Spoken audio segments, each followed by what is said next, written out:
So welcome to the casting impressions video for the Fishband Clamber Hyper Micro. Now if you watched the unboxing and analysis video that I did a couple of weeks ago, then you'll know that this reel is the most expensive BFS reel to come out of China so far. But it also has the on-paper specifications to easily back up its higher than normal price tag. Now in my many years of testing reels, I find that on-paper specs are one thing, but real-world casting abilities are another. So I'm going to show you this reel's real-world casting abilities in this video. But before I begin, there's going to be a link in the description box that goes to a fishing blog called Fishing Discoveries. Now Fishing Discoveries has actually put this reel up against several other bait finesse reels in a casting comparison, including the DAIWA Alpha's Air TW. Now if you want to go see the results of that comparison, definitely click on the link in the description box. Now in this video, I'm going to show you casting footage from two different weekends and two different outings. Now in the first footage, I mounted the clamber on what I consider my best BFS rod when it comes to casting, and that's going to be the Ace Hawk CU Double 6 foot with the ultralight tip mounted, and I spooled up the reel with 4-pound monofilament. Then I pre-selected 3 different BFS lures of 3 different weights, and for each lure I dialed down the brakes as low as they would go before blowing the spool up. Then I proceeded to cast each lure around 10 times. Now the spool tension setting was set to just minimize the side-to-side play. Okay, so here's the first lure that I casted, and it is a Kitech Easy Shiner, I believe 3-inch, with what I believe is either a 1/32 or 1/16 ounce head. But as you can see, the total weight of this rig weighs in at 3.6 grams. So that is just a hair over 1/8 of an ounce. So let me show you what happened.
Okay, so next up is going to be this hard plastic imitation grub lure that I got off AliExpress, and according to the scale, it weighs in at 2.4 grams, so just under 3/32 of an ounce. Now this is definitely what I would classify as a trout lure, or maybe even for panfish, but in any event, let me show you what happened.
Okay, so the last lure is by far the lightest and the most important in my opinion.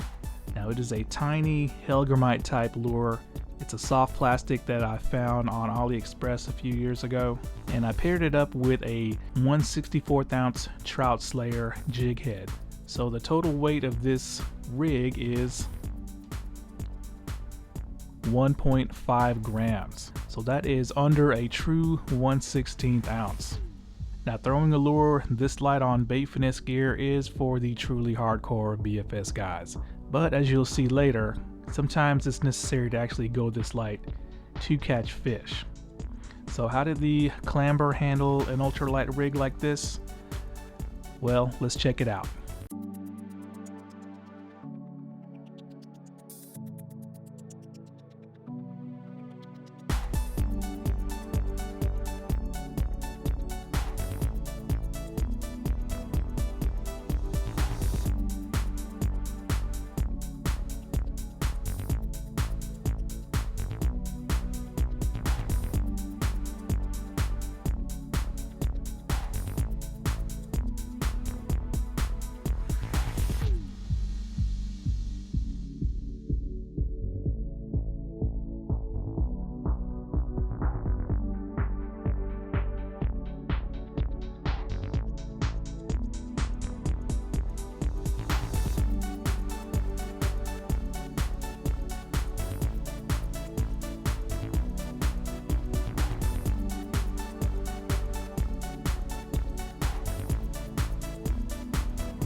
So now I'm going to show you guys why it's necessary to throw super ultralight lures to catch fish sometimes.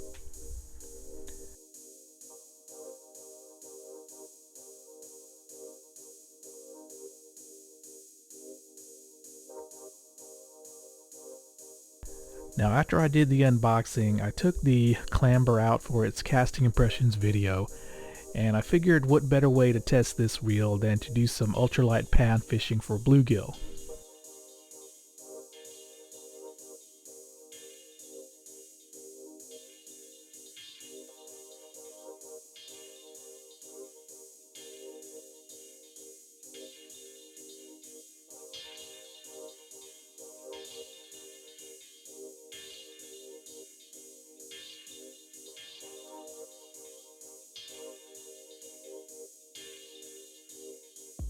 So I made the decision that I was not going to throw any lure over 2.5 grams total. And that's because I knew with such a light spool, throwing lures heavier than that would be no problem for the Clamber.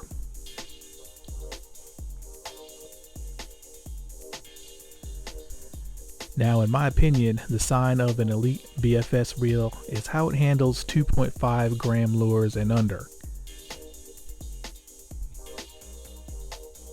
So that means how far will it cast lures that light, and how easy will it cast them.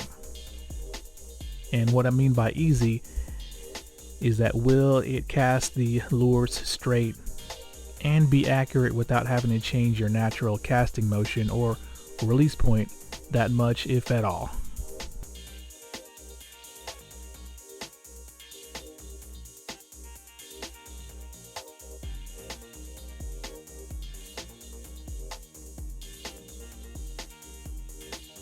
Now, the rod I was using in this video was the Mavlos Delicacy 6-foot long ultralight, and the line was 4-pound fluorocarbon.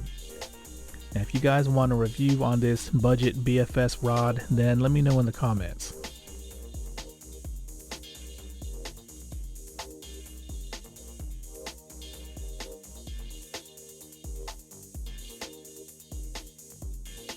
Now, I started off with a crappie magnet that weighed around 2 grams total, and I didn't even get a single follower. Then I switched over to a Kitech Easy Shiner 2-inch with a 1/32 ounce jig head that weighed a total of 2.3 grams, and once again, I didn't even get a follower.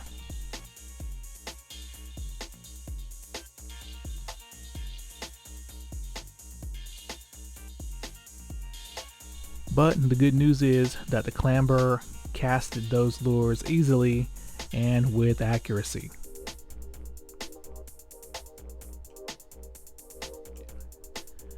So then I decided to switch to the Hellgrammite lure with the trout magnet jig head that weighed a total of 1.5 grams, and I immediately started catching fish. Now keep in mind, this was with no snap swivel either, adding weight.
And hopefully you guys can see how the Clamber Hyper Micro handled this light lure.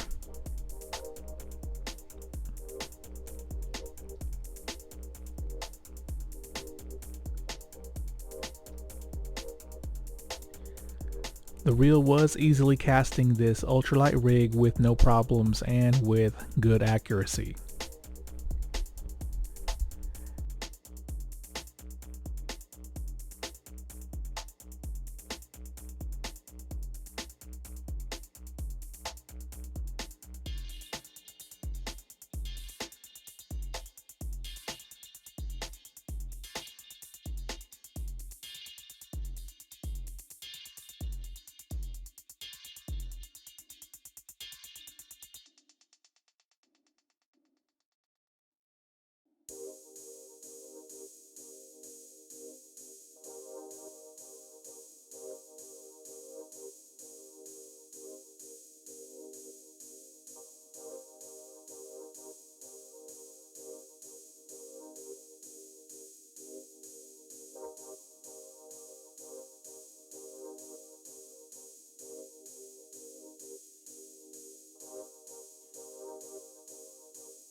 Now where I was fishing, it was shallow for the first 10 foot out or so, then it dropped off into deeper water.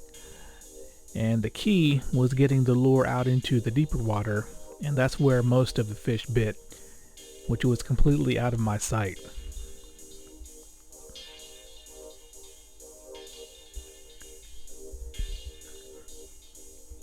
Now the water was pretty clear, and a lot of times I would see followers following the lure in, including this one fish that was either a huge bluegill or a small bass. But once it saw me, it immediately turned around and swam away, which was par for the course for any fish following. Once they saw me and I saw them, they would immediately back off. So getting that 1.5 gram lure out far enough so the fish couldn't see me was key, and the clamber did that easily.